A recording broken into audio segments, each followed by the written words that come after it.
Thank you. It is good to be back home. North Carolina has been the birthplace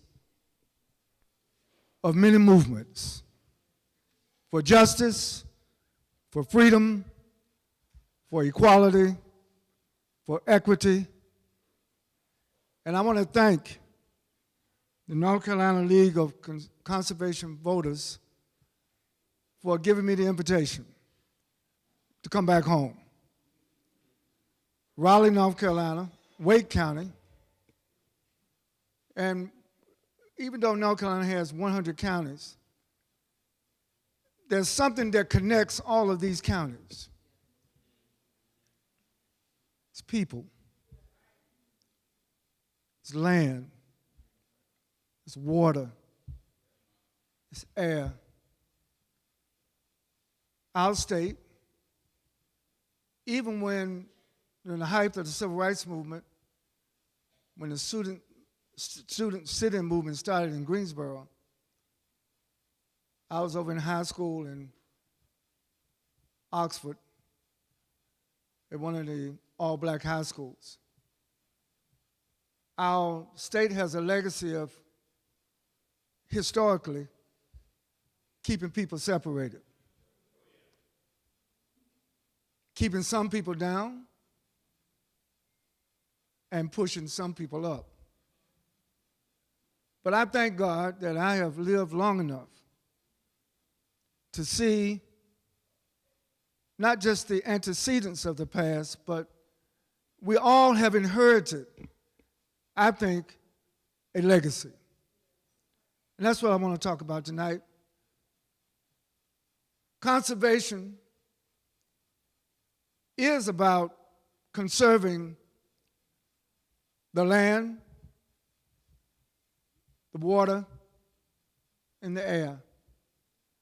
But conservation is also about conserving the quality of life of the people.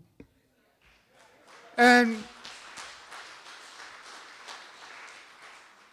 next couple of weeks, actually the actual date was September 15th, 1982, 40 years ago in Warren County, North Carolina,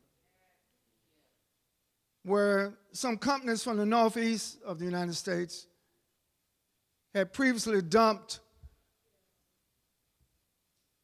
thousands and thousands of gallons of PCB, polychlorinated biphenyl, very carcinogenic, very cancer-causing toxins on the highways of North Carolina.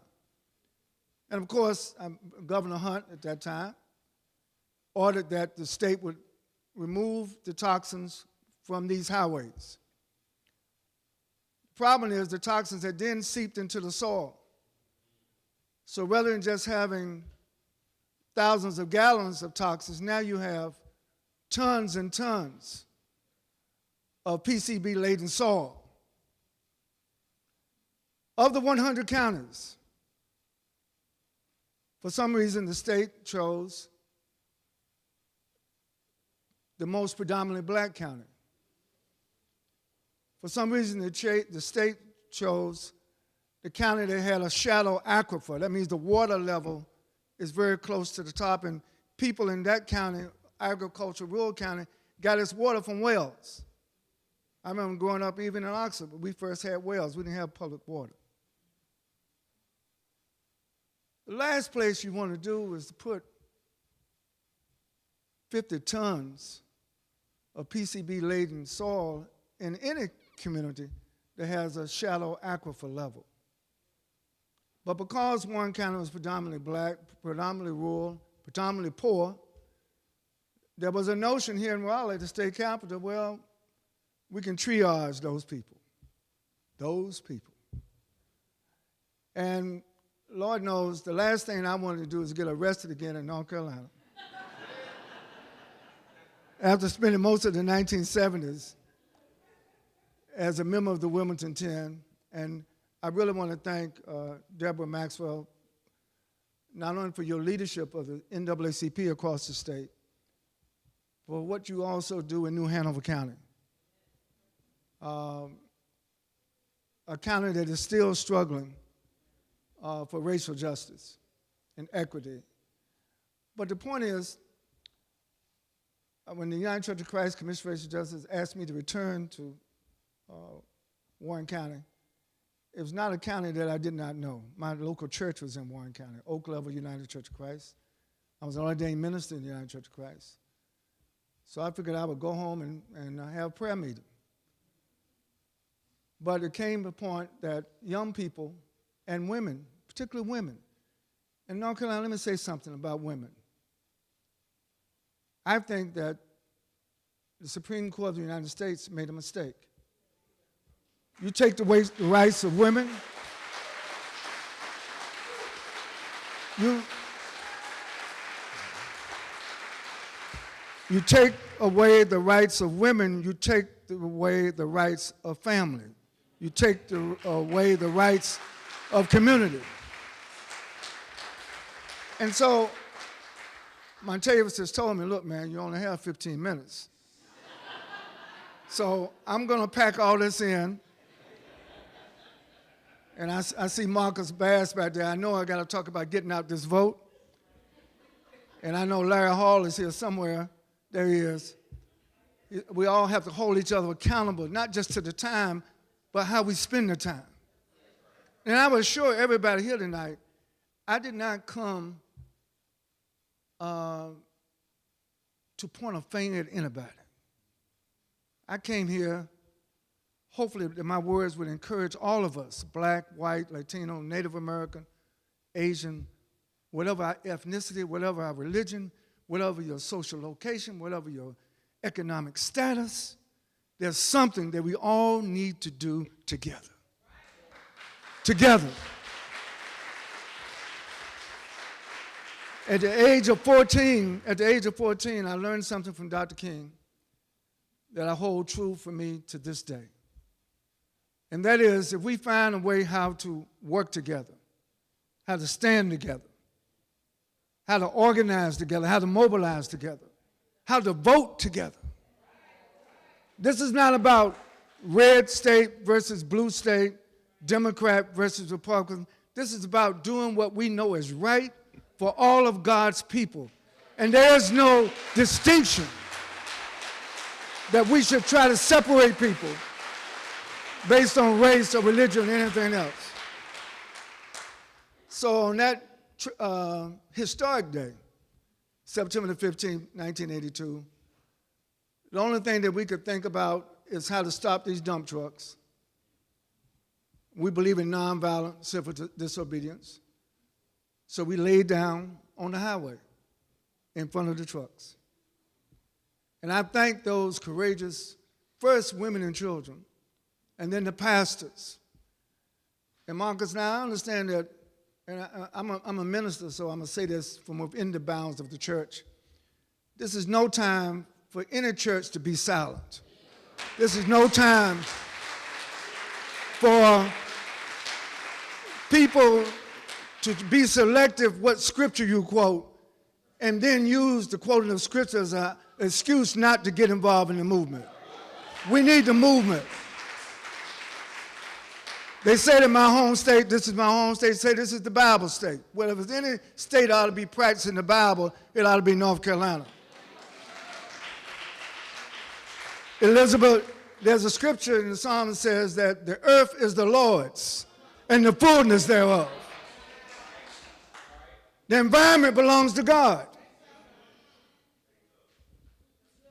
We have a responsibility to nurture what God has given us, to cultivate what the Lord has given us, to preserve and to conserve what the Lord has given us, and to share what the Lord has given us. We can't deny what holds us together. We're part of one human family. We're part of one human family. In fact, Elizabeth, the acronym of the North Carolina League Conservation Voters I would say that we're the North Carolina League of cousin voters. We're all cousins up in here. We're all interconnected.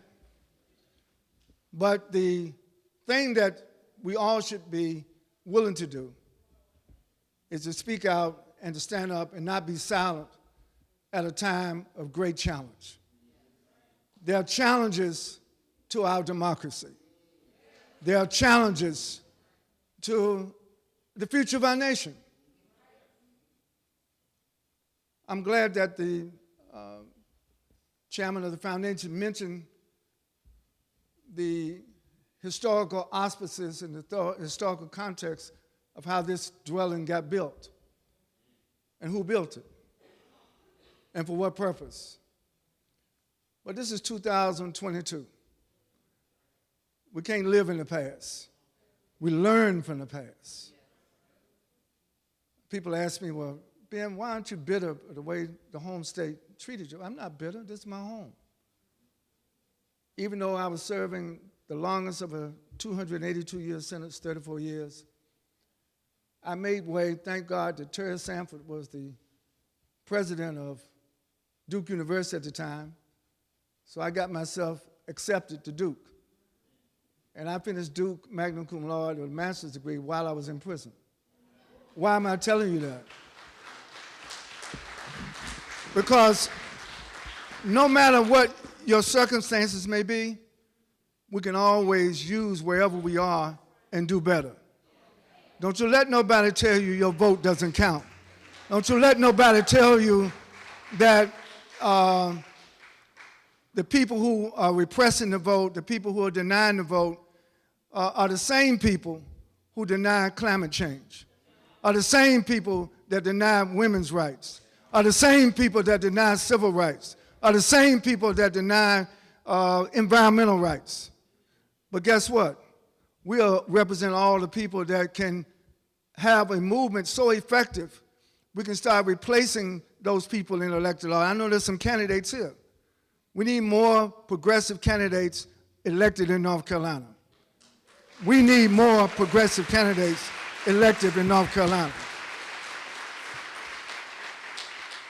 So I come tonight not as the prophet of doom and not somebody who is nervous about tomorrow. I want us to use tonight. I want us to use every breath that we take as a reaffirmation of the work not only that needs to be done, but the work that we're going to do together. Over the next 60 days before the November the 8th election, I'm hoping that North Carolina has the largest voter turnout in North Carolina history. That is the way. That is the way. There's only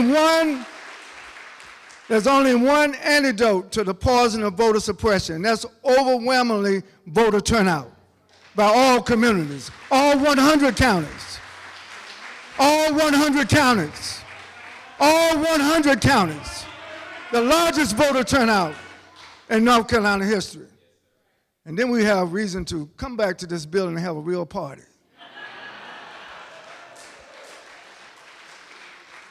So, in my conclusion,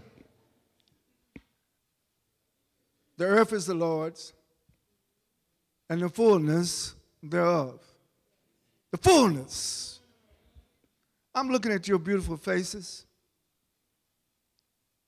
There's diversity here.